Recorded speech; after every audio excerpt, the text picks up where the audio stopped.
Oi, pessoal. Tudo bem? Meu nome é Beatriz, eu sou historiadora e mestranda em História. Meus amigos vão se apresentar daqui a pouco. Então, a contextualização sobre a criação, a origem e os desdobramentos da autoimagem japonesa no período moderno, né, na história do Japão moderno. Nosso recorte temporal vai ficar ali entre o século XX e XXI. E, bom, eu vou explicar um pouquinho sobre o que a gente vai conversar no módulo, no primeiro módulo, que é o meu módulo, e eles vão falar para vocês o que cada um também vai apresentar no seu respectivo módulo também. Bom, nessa primeira parte aqui comigo, nas duas próximas aulas que você vai assistir, nós vamos falar sobre o período Meiji do Japão, então vamos fazer um breve retornozinho bem rapidinho ao século XIX, mas vai ser bem breve, só para você ter uma noção desse recorte histórico, né, da era Meiji, que vai ser importante, né, para os próximos desdobramentos. Nós vamos fazer essa breve introdução histórica nesse período, e na segunda parte do primeiro módulo, nós vamos fazer uma análise de uma fonte chamada The Ideas of the East, de Okakura Kakuzo, que é do início do século XX. Então, vai ser um exercíciozinho bem rápido, com 3 trechinhos pré-selecionados, de análise da fonte mesmo. E o interessante desse mini curso é que vocês vão ter contato com 3 formas de documentos históricos, sendo uma fonte documental literária. No segundo módulo, uma fonte histórica audiovisual.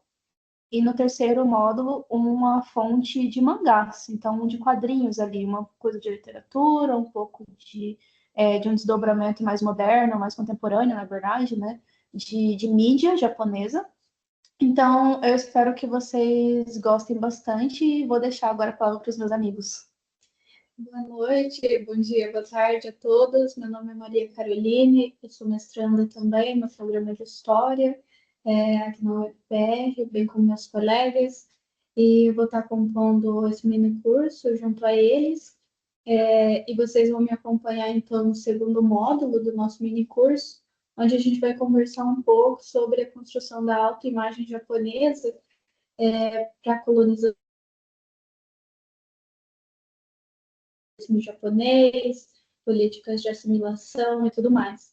Um foco, então, na Coreia, né, que é meu tema de estudo. Como a Bia falou, a gente vai fazer sempre um primeiro vídeo de contexto, então, nesse primeiro vídeo, a gente vai ver alguns conceitos importantes para análise da fonte, e no segundo vídeo, do módulo 2, nós vamos analisar uma fonte que é o Drama Pachinko, né, de 2022, vendo alguns elementos, alguns trechos que seriam importantes para os conceitos trazidos na primeira aula. Então, sempre vinculando, né, essa análise aos conceitos históricos já abordados anteriormente, sempre em vínculo com a construção da imagem japonesa e todo esse sentido de excepcionalidade também nesse módulo 2. Eu acho que é isso de minha parte. Passo para o Ronald. Bom dia, boa tarde, boa noite, gente.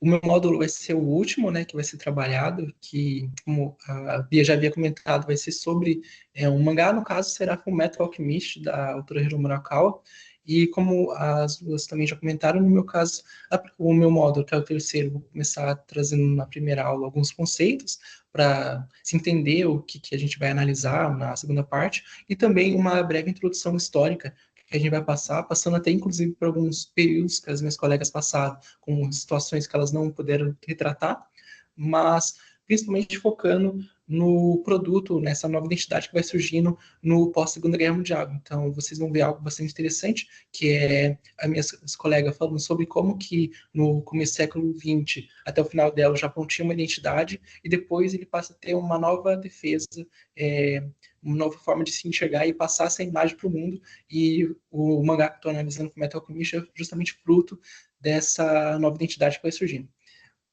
Como eu disse, a gente vai ter esses módulos, 3 módulos, né? E nós 3 vamos, cada um, analisar suas fontes respectivamente, ao mesmo tempo que vai, eventualmente, fazer contatos com as nossas fontes. E eu espero que vocês gostem. E é isso, e nos vemos nas próximas aulas. Obrigado. É isso, Obrigada.